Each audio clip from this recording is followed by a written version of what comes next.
சாயிராம் ஜெய் சாயிராம்.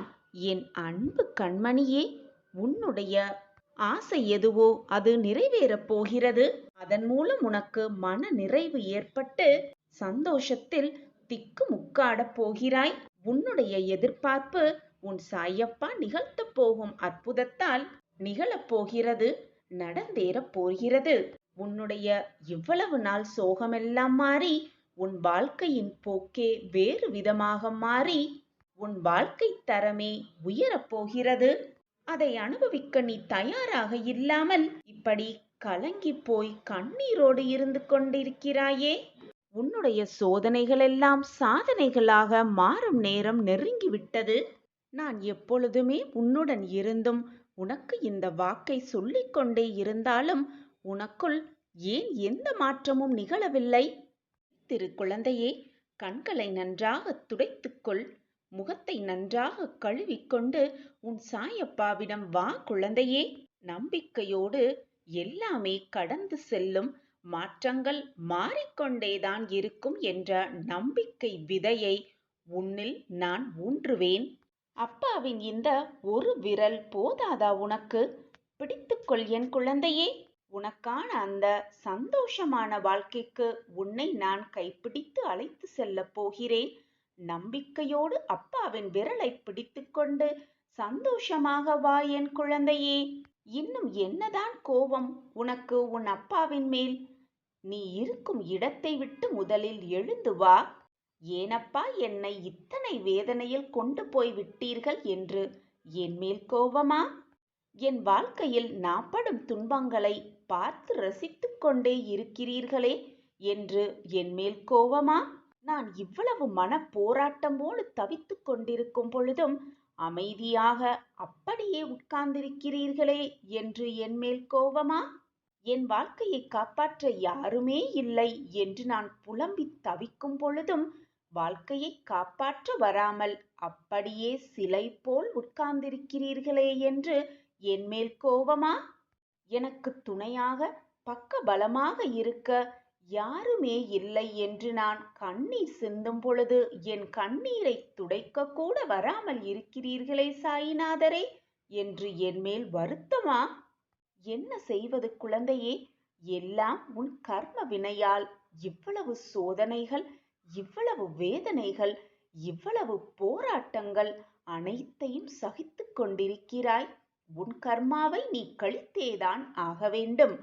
பூர்வ ஜென்மத்தில் நீ பண்ண பாவ புண்ணியப்படிதான் உன் வாழ்க்கை நகர்ந்து கொண்டிருக்கிறது. அந்த கர்மாவை, அந்த கர்மாவின் வேதனைகளை தாங்கக்கூடிய சக்தியை நான் உனக்கு அளித்து கொண்டுதான் இருக்கிறேன். உன் கர்மாவின் வலிமைகளை குறைக்கும் வேலையை தான் நான் செய்து கொண்டே இருக்கிறேன். அந்த வேலையில் நான் மும்முரமாக ஈடுபட்டு கொண்டிருப்பதால் தான் சிறிது கால தாமதமாகிறது. உன்னை காப்பாற்ற, உன் கண்ணீரை துடைக்க, உன் வேதனையிலிருந்து உன்னை மீட்டெடுக்க, உன் கேள்விக்கு பதில் தர, உன் மன வலிக்கு மருந்தாக என அத்தனைக்கும் கால தாமதம் ஆகிக் கொண்டு இருக்கிறது. காலம் வேணால் தாமதமாகலாம் குழந்தையே, ஆனால் தப்பாமல் அனைத்தும் உனக்கு கிடைக்கும். அதற்கான வேலையில்தான் நான் ஈடுபட்டு கொண்டிருக்கிறேன். என் பிரியமான கண்மணிக்கு என்ன தேவையோ, என்ன விருப்பமோ, என்ன ஆசையோ, என்ன தேவையோ அனைத்தையும் பார்த்து பார்த்து செய்யும் வேலையில்தான் நான் மூழ்கி இருக்கிறேன். என் வேலை முடிந்தவுடன் உன் வாழ்க்கையில் கர்மாவின் வலிமைகளை நீ குறைத்தவுடன் அனைத்தும் உனக்கு சுபமாகவே நிகழும். நீ நினைப்பதற்கு மேலாக 100 மடங்கு நான் அள்ளி அள்ளி தருவேன். சோகத்தின் உச்சியில் இருந்ததால், மனவேதனையில் நீ தவித்துக் கொண்டிருந்ததால், எப்பொழுதும் கண்ணீரோடு உட்கார்ந்திருந்ததால் தான் நான் உனக்கு கொடுத்தும் எந்த வாய்ப்பையும் நீ பயன்படுத்தி கொள்ளவில்லை. ஆனால் இப்பொழுது எல்லாமே மாறிவிட்டது. உன் சூழ்நிலை மாறிவிட்டது. உன் மனமும் பக்குவமடைந்து விட்டது. இனி நான் உனக்கு கொடுக்கப் போகும் வாய்ப்பை மிக சரியாக பயன்படுத்திக்கொள். உன் வாழ்க்கையை நிச்சயமாக நான் வெற்றியடைய செய்வேன். நடப்பது அனைத்தும் உனக்காகவே என்று நினைக்கும் அளவிற்கு காலம் மாறி போகிறது. அந்த மாற்றத்தை என் பிரியமான கண்மணிக்காக நான் உருவாக்கிவிட்டேன். அன்பு இருக்கும் இடத்தில்தான் கோபம் அதிகமாகவே இருக்கும். அதனால்தான் என் மேல் நீ தேவையில்லாமல் கோபப்பட்டே கொண்டிருக்கிறாய். உனக்கு அனைத்தையும் பார்த்து பார்த்து செய்து கொண்டிருக்கும் உன் அப்பாவின் மேல் கோபப்படுகிறாய். அதனால் தவறு ஒன்றும் இல்லை குழந்தையே. உனக்கு என்னிடத்தில் அன்பும் பாசமும் அதிகமாக இருக்கிறது. அதனால்தான் நீ என்னிடம் கோபப்படுகிறாய் என்பதற்கு மிக நன்றாகவே எனக்கு புரிகிறது கண்மணியே. வருத்தப்படாதே. அப்பாவிடம் கோபப்பட்டு விட்டோமே, அப்பா நம்மேல் மன வருத்தத்தில் இருப்பாரோ என்று சந்தேக கண்ணோடு என்னை பார்க்காதே என் கண்மணியே. நீ என்ன செய்தாலும் நான் உன்மேல் கோபப்பட மாட்டேன், வருத்தப்பட மாட்டேன். என்னுடைய பாசம், அன்பு, அக்கறை, அது மட்டுமல்லாமல் என்னுடைய பார்வை எப்பொழுதும் உன் மீது அன்பாகத்தான் இருக்கும், பாசமாகத்தான் இருக்கும். எப்பொழுதும் நான் உன்னை என் குழந்தை போல் நேசித்து கொண்டே இருப்பேன். ஒரு தாய் தன் குழந்தை மீது வைக்கும் பாசத்தை யாராவது அளவிட முடியுமா? ஒரு தந்தை தன் பிள்ளை மேல் வைத்திருக்கும் அக்கறையை யாராவது அளவிட முடியுமா? அதே போலத்தான் நானும் உன் மீது அக்கறையாகவும் அன்பாகவும் பாசமாகவும் இருந்து கொண்டிருக்கிறேன். யார் உன்னை விட்டு விலகினாலும் சரி, யார் உன்னை விட்டு சென்றாலும் சரி, யார் உன் மனதை காயப்படுத்தினாலும் சரி, அமைதியாக இரு என் குழந்தையே. எப்பொழுதும் உன்னுடன் உன் மனதிற்குள் உன் சாயப்பா இருக்கும் பொழுது எதற்காகவும் கவலைப்படாதே. உன்னை விட்டு யார் சென்றாலும் நான் எப்பொழுதும் உன்னுடன் தான் இருப்பேன். இது உன் சாயப்பாவின் சத்திய வாக்கேதான். அதிக அன்பு இருக்கும் நமக்குள் கோபம் இருப்பது மிக தவறொன்றுமில்லை. அதனால் நீ கோபப்பட்டதை நினைத்து நினைத்து மன வருத்தப்படாதே. முடிந்தது முடிந்தவையாகவே இருக்கட்டும். இனி நடப்பது எல்லாம் நலமாகவே நடக்கும் என்று நம்பிக்கையோடு இரு. நடப்பது அனைத்தும் நன்மைக்கே என்பதை தீர்க்கமாக நம்பு. என்னை மீறி உன் வாழ்க்கையில் எதுவுமே தவறாக முடியும்படி நான் விட்டுவிட மாட்டேன். என்னை தீர்க்கமாக நம்புகிறாயல்லவா? பின் ஏன் உன் மனக்குழப்பம் உனக்குள் இப்படி? என்னால் புரிந்து கொள்ளவே முடியவில்லை என் குழந்தையே. என்மேல் அனைத்து பாரத்தையும் சுமத்திவிட்டு அமைதியாக உன் வேலையை கவனித்து கொண்டே இரு. உனக்கு வரவேண்டிய நேரத்தில், உனக்கு கிடைக்க வேண்டிய தருணத்தில் நிச்சயமாக அனைத்தும் உன் கைகளுக்கு வந்து சேரும். உனக்கு என்று எழுதப்பட்டது நிச்சயமாக உனக்குத்தான். யார் தடுத்தாலும் அது உன்னிடம் வந்து சேர்வதை யாருமே தடுக்க முடியாது. உனக்கு கிடைக்கக்கூடாது என்று இருப்பது நிச்சயமாக யார் நினைத்தாலும் உனக்கு கிடைக்கவே கிடைக்காது. சாயப்பா இருக்க உனக்கு ஏன் மனக்கவலை? நம்பிக்கையோடு, அதே மகிழ்ச்சியோடு, அதே சந்தோஷத்தோடு இதை இன்று நம்பிக்கையோடு கேட்டுவிட்டு இந்த நாளை துவங்கு. இன்று இரவுக்குள் ஏதாவது ஒரு ரூபத்தில் வந்து உன் வாழ்வில் அதிசயத்தை உன் சாயிதேவா நிகழ்த்தியே தீருவேன். ஒவ்வொரு கணமும் நீ என்னையே நினைத்து கொண்டிருக்கும் பொழுது அந்த கணம் ஒவ்வொரு நிமிடமும் நான் உன்னை காப்பாற்றாமல் எப்படி விட்டுவிடுவேன் என்று உன் மனம் சிந்தனை செய்கிறது. எனக்காக உனக்கு வரும் கஷ்டத்தை சகித்துக்கொண்டு நீ அப்படியே ஏற்றுக்கொண்டால் உன் வாழ்க்கையில் இனி கஷ்டம் வராமல் நான் பார்த்துக்கொள்வேன். உனக்கு வரும் கஷ்டத்தை என் கஷ்டமாக பாவித்து நான் அதை அப்படியே ஏற்றுக்கொள்வேன். உன் வாழ்வில் புதிய வழியை காண்பிப்பேன். என்னுடைய புனித தலத்திற்கு வந்து நீ நடந்தால் நீ செய்த அத்தனை பாவங்களுக்கும் ஒரு முற்றுப்புள்ளியை நான் வைத்து விடுவேன். எப்பொழுதுமே சோர்ந்து போய்விடாதே.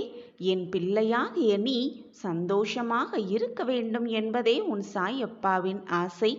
உன் வாழ்க்கைக்கு தேவையான அத்தனையும் நான் உனக்கு வழங்கிக் கொண்டே இருப்பேன். உன் வாழ்க்கைக்கு எது நல்லது, எதை கொடுத்தால் நீ மகிழ்ச்சியாக இருப்பாய், எதை கொடுத்தால் ஆனந்தமான திருப்திகரமான வாழ்க்கையை வாழ்வாய் என்பது உன்னை விட உன் சாயப்பாவிற்கு நன்றாகவே தெரியும். எதை எப்பொழுது எந்த நிமிடம் உனக்கு கொடுக்க வேண்டும் என்பதை நான் நன்கு அறிந்து கொண்டுதான் இருக்கிறேன். உன்னை பல பேர் ஏமாற்றியிருந்தாலும் அயர்ந்து போய்விடாதே, சோர்ந்து போய்விடாதே, தைரியமாக இரு. எத்தனை இழப்புகள் வந்தாலும் சோர்ந்து மட்டும் போய்விடாதே, நம்பிக்கையை இழந்து விடாதே. நீ சந்திக்கும் தோல்விகள், இழப்புகள், ஏமாற்றங்களைப் போல 2 மடங்காக வெகுமதிகளை நான் அளித்து கொண்டே இருப்பேன். நீ அதை அடைந்தே தீருவாய். வாழ்க்கையில் நீ இன்று கஷ்டப்படுவதைப் போலத்தான் உலகில் இருக்கிற அனைவரும் ஏதோ ஒரு நாள் கஷ்டப்பட்டு இருப்பார்கள் என்பதை மனதார உணர்ந்து கொள். இந்த உலகத்தில் நீ மட்டும்தான் கஷ்டப்பட்டு கொண்டிருக்கிறாய் என்ற எண்ணத்தை முதலில் உன் மனதிலிருந்து தூர எறிந்துவிடு. கஷ்டம் என்பது எல்லோருக்கும் சமமானதுதான். அவரவர் செய்த பாவ புண்ணிய கணக்குப்படி, அவரவர் செய்த கர்மாப்படி அவரவர்கள் வாழ்க்கையில் இன்பத்தையும் துன்பத்தையும் மாறி மாறி அனுபவித்துதான் ஆக வேண்டும். அவரவர் கர்மாவை கழித்தேதான் ஆக வேண்டும். இதுதான் வாழ்க்கையின் நியதியும் கூட. துன்பப்படாத மனிதனே கிடையவே கிடையாது. அவரவர் கர்ம வினைகளின்படி அதை அனைவரும் அனுபவித்துதான் ஆக வேண்டும். தவறு இழைத்தவர்கள் எவராயினும் தண்டனை உண்டு என்பதுதான் நிதர்சனமான உண்மை. உனக்கு நிச்சயம் வெகுமதிகளை அள்ளி அள்ளித் தருவேன். இமைப்பொழுது உன்னை விட்டு நான் விலக மாட்டேன். என் பார்வை எப்பொழுதும் உன் மீதுதான் இருக்கும். இழந்தது இழந்ததாகவே இருக்கட்டும். நீ இழந்தது அனைத்தும் உன் நலனுக்காகவே நடந்தது என்பதை உணர்ந்து கொள். ஏதோ ஒரு காரணத்திற்காகத்தான் எல்லாமுமே நடக்கிறது என்பதை தீர்க்கமாக முடிவு செய்து கொள். என் ஆசிர்வாதங்கள் என்றும் உனக்கு துணையாக நிற்கும். நீ எதிர்பார்த்த ஆரோக்கியம், நிம்மதி, செல்வம், மகிழ்ச்சி, சந்தோஷம், அற்புதம், அதிசயம், உறவுகளும் உன்னை தேடி வரும். எல்லாம் உன்னை தேடி வரும். இனிமேல் நீ நினைத்ததெல்லாம் நடக்கும், தொட்டதெல்லாம் துவங்கும். நான் உன்னை கைப்பிடித்து நடந்து கொண்டிருக்கிறேன். என் பாதை எப்பொழுதும் உன்னை வெற்றி பாதைக்கு தான் அழைத்து செல்லும். நீ எப்போதும் வாய்மையை கடைப்பிடி. நீ அளித்த வாக்குறுதிகள் யாவற்றையும் நிறைவேற்ற வேண்டும். விசுவாசமும் பொறுமையும் அதிகமாக பெற்றுக்கொள். நீ எங்கே இருந்தாலும் எல்லா நேரங்களிலும் நான் உன்னுடனேயே இருப்பேன் என்பதை மட்டும் எப்பொழுதும் மறந்து விடாதே. உனக்கான நல்ல காலம் ஆரம்பமாகிவிட்டது. அப்படியே உனது கஷ்டங்களும் பிரச்சனைகளும் முடிந்து போகும். எல்லா துன்பங்களும் விலகி புத்துணர்வோடு நீ இருக்கத்தான் போகிறாய். நம்பிக்கையோடு இரு. ஏன் இப்படி துவண்டு போயிருக்கிறாய்? நீ துவண்டு போய் தைரியம் இழந்து இருக்கும் அளவிற்கு எந்த காரியமும் இதுவரை நடக்கவில்லை. இனியும் அப்படி நான் விட்டுவிட மாட்டேன். நீயே தோற்றுவிட்டது போல ஒரு பொய்யான எண்ணத்தை உனக்குள் உருவாக்கி உன்னில் இருக்கும் நிம்மதியை இழந்து கொண்டிருக்கிறாய். நிம்மதி இல்லாமல் எப்படி நீ வாழ்வாய்? உன் நிம்மதியை விட வெற்றி தோல்வி பெரியது அல்ல என் பிள்ளையே. அதை நன்றாக பதிய வைத்துக்கொள். மனதில் நிம்மதி இருந்தால் எல்லாமுமே வந்துவிடும். வாழ்க்கையில் உன் நிம்மதியை சீர்குலைக்கும் அளவிற்கு ஒரு வெற்றியோ தோல்வியோ அதில் உன்னிலிருந்து தூரமாக வைத்துவிடு. வெற்றி என்பது ஒரு விஷயத்தை கையில் எடுத்து அதற்கான நுட்பங்களை கற்று அதனில் போட்டியிட்டு உழைத்து வெல்வதுதான் வெற்றி. தோல்வியோ வெற்றி என்பதை விட அதிக கற்றுத்தரும் ஒரு ஆசான். ஒரு ஆசான் கற்றுத்தரும் பாடம் அனைத்தும் நமக்கு தோல்வி கற்றுக் கொடுக்கும். ஒரு ஆசான் கற்றுத்தரும் அனைத்தையும் ஒரே ஒரு தோல்வி கற்றுக் கொடுத்துவிடும். தோல்விக்கு நிறைய ரூபங்கள் இருக்கும். துரோகம், ஏமாற்றி வெல்வது என நிறைய விஷயங்கள் சேர்ந்து தோல்விகள் வரும். ஆனால் எப்பொழுதும் துவண்டு விடாமல் இருந்தாலே போதும். வெற்றியை மிக சுலபமாக தக்க வைத்துக் கொள்ளலாம். தைரியமாகவும் பயம் இல்லாமல் தன்னம்பிக்கை உடையவராகவும் இருந்தால் மட்டுமே உன்னால் வாழ்வில் வெற்றியை ருசிக்க முடியும். குறை சொல்பவர்களால் நிச்சயமாக எப்பொழுதுமே ஜெயிக்கவே முடியாது. அதேபோல மற்றவர்களை பார்த்து அவர்களுக்கு முதுகுக்கு பின்னால் பேசுபவர்களும் எப்பொழுதுமே வாழ்வில் ஜெயித்து காட்டவே முடியாது. ஒன்றை நன்றாக புரிந்து கொள். உன் வாழ்வில் உன்னுடைய லட்சியத்தை நோக்கி, உன்னுடைய குறிக்கோளை நோக்கி நீ ஓடிக்கொண்டே இருந்தால்தான் நிச்சயமாக நீ உன் வாழ்வில் ஜெயித்து காட்டலாம். அதை விட்டுவிட்டு போகும் வழியில் மற்றவர்கள் ஏதாவது சொல்கிறார்களே என்று உன்னுடைய வழியில் நீ நின்றுவிட்டால் நீ அடைய வேண்டிய இலக்கை நிச்சயமாக அடைய முடியாது. யாருமே உனக்கு துணையாக இருந்து அதை அடைய வைக்கவும் முடியாது. என் வாழ்வில் இப்படி நடந்து விட்டதே, என் வாழ்வில் இப்படி நடக்காமல் இருந்தால் நான் வெற்றி பெற்றிருப்பேனே என்று தவறாக நினைத்து கொண்டு, நீயே அனைத்தையும் தவறாக எண்ணிக்கொண்டு ஒரு ஓரமாக உட்கார்ந்து வேதனைப்படுவதை விட்டுவிட்டு, வாழ்க்கையில் அடுத்த அடியை எப்படி எடுத்து வைக்க வேண்டும், எடுத்து வைக்கும் அடி நிச்சயமாக வெற்றியை மட்டுமே அடையும் அடையாக இருக்க வேண்டும் என்ற எண்ணத்தை வளர்த்து கொண்டால் போதும். வெற்றி உன் வசம்தான். உன் மனம் வேதனையாக இருக்கும் சமயத்தில், மன உளைச்சலோக இருக்கும் சமயத்தில் வாழ்க்கையே அவ்வளவுதான் என்று நீ நம்பிக்கையே இல்லாத தன்மையாக இருக்கும் நேரத்தில் உன் மனதிடம் அடுத்தது என்ன என்ற கேள்வியை எழுப்ப பழகு. அப்பொழுது உன் மனமே உனக்கு பதிலுரைக்கும். அப்படி கேட்டுவிட்டால் அதற்கான மாற்றத்தை, அதற்கான முடிவை உன் மனமே உனக்கு சொல்லும். அதை நீ மாற்றத்திற்கான முடிவை நீயே எடுத்து விடுவாய். உன் வாழ்க்கையை நீ வாழ வேண்டுமென்றால், வெற்றியடைய வேண்டுமென்றால், ஜெயிக்க வேண்டுமென்றால் நீதான் அடியை எடுத்து வைக்க வேண்டுமே தவிர, நீ கஷ்டப்படுகிறாயே என்று உனக்காக மற்றவர்கள் உன் வாழ்வில் அடியெடுத்து வைக்கவும் முடியாது. மற்றவர்கள் கஷ்டப்படுகிறார்களே என்று அவர்களுக்காக நீ அவர்கள் வாழ்வில் உதவவும் முடியாது. அவர்கள் வாழ்க்கையை நீ வாழவும் முடியாது. அவரவர் வாழ்க்கையை அவரவர் வாழ்ந்துதான் தீர வேண்டும், வாழ்ந்தேதான் தீர வேண்டும். யோசித்துப்பார், நான் கூறுவது உண்மைதானே? நீ உன் வாழ்வில் எந்த நிலைக்கு சென்றாலும் உன்னை குறை கூறுபவர்கள் இருக்கத்தான் செய்வார்கள். ஏளனமாக பேசுபவர்கள் சுற்றி இருக்கத்தான் செய்வார்கள். உன்னை வேண்டாம் என்று ஒதுக்குபவர்களும் உன் வாழ்வில் இருந்து கொண்டேதான் இருப்பார்கள். நீ எந்த நிலைக்கு சென்றாலும் நீ வெற்றியடையக்கூடாது என்று நினைப்பவர்களும் உன்னை சுற்றியிருப்பார்கள். நீ முன்னேறக்கூடாது என்று தீர்க்கமாக வேண்டிக் கொண்டிருப்பவர்களும் உன்னை சுற்றி இருப்பார்கள். நீ வாழ்வில் மிக பிரகாசமான நிலைக்கு அடையவே கூடாது என்று மனதால் இறைவனிடம் பிரார்த்தனை செய்து கொண்டிருப்பவர்களும் இருந்து கொண்டுதான் இருப்பார்கள். அதை அனைத்தையும் கடந்து செல்லத்தான் வேண்டும். உன் வளர்ச்சியை பார்த்து உன்னை கீழே தள்ளிவிட வேண்டும் என்று உனக்கு துரோகம் இழைப்பவர்களும் இருந்து கொண்டிருந்தாலும் நீ நம்பிக்கையோடு உன் அடியை எடுத்து வைத்து கொண்டே இரு. உன்னை வெறுப்பவர்களுக்கு முன்பாக வீர நடைப்போடு வெற்றியை உன்வசம் ஆக்கி காட்டு. அதுதான் அவர்களுக்கு நீ கொடுக்கும் தக்க பதிலடியாகவே இருக்கும். நீ வாழ்ந்து மற்றவர்களை அண்ணாந்து பார்க்கும்படி செய்தால்தான் நீ உன் வாழ்வில் வெற்றியடைவதற்கான பலனாகவே இருக்கும். உன்னுடைய வெற்றியால், உன்னுடைய திறமையால் அவர்களுக்கு பதில் சொல்லிவிடு. ஆம் குழந்தையே, உன்னுடைய வெற்றிதான் அவர்களுக்கு பதிலாகவே இருக்கும். அவர்களுக்கு நல்ல பதிலை நீ கொடுப்பாய்தானே? அதற்காக சோர்ந்து போய்விடாதே, தைரியத்தை இழந்து விடாதே.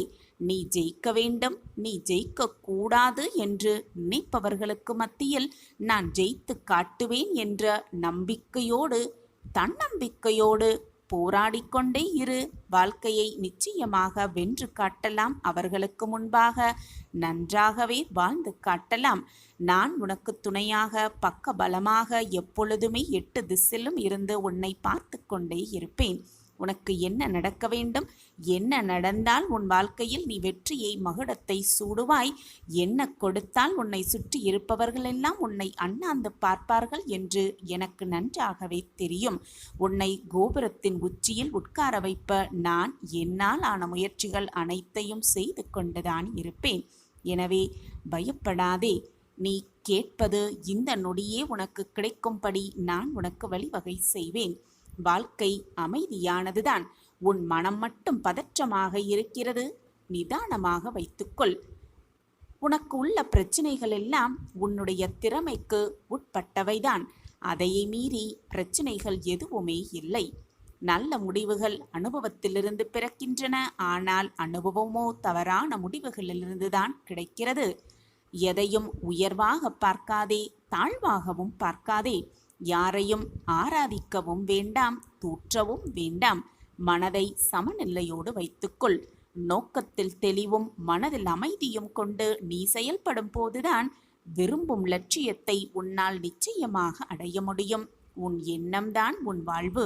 நீ நினைத்தபடியே உன் வாழ்வில் எல்லாம் உனக்கு சுபமாக நடக்க நான் உனக்கு வழிவகை செய்து கொண்டே இருப்பேன். நீ எதிர்பார்த்த முக்கிய விஷயத்தில் நற்செய்தி உன்னை தேடி வரும்படி நான் வழிவகை செய்வேன்.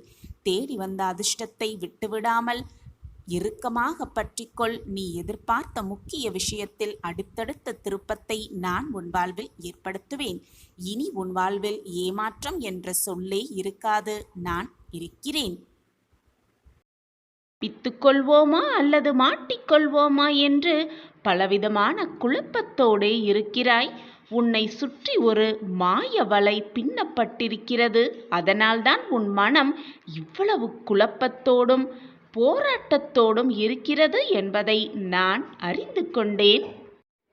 உன் வாழ்க்கையில் அதிர்ஷ்டம் தரக்கூடிய நல்ல நிகழ்வை, நல்ல செய்தியை உன் காதில் நான் வந்து சேர்ப்பேன். அதுவரை பொறுமையாக இரு. நிலையாமை மட்டும்தான் இந்த உலகின் ஒரே நிலையான உண்மை. இந்த உண்மையை உணர்வதும் தெளிவதுமான அனுபவமே உனக்கு வாழ்க்கை பயணமாகிறது. அந்த பயணத்தில் ஏதோ ஒரு கட்டத்தில் நீ விரும்பியோ விரும்பாமலோ அந்த உண்மை உன்னை ஆட்கொள்கிறது. அதன் தாக்கத்தில் தீவிரத்தில் தான் அனைவருமே செயலிழந்து நிதானம் தவறி மயங்கி நிற்கிறோம். நிலை இல்லாதவைகளை நிலையானதுதான் என எண்ணி அதில் மனம் மயங்கி வாழ்க்கையை வீணடிக்காமல் நிலையான பேரருளை உணர்ந்து தெளிந்து அதன் வழி நிற்பதே சிறப்பு என்கிறது வாழ்க்கை.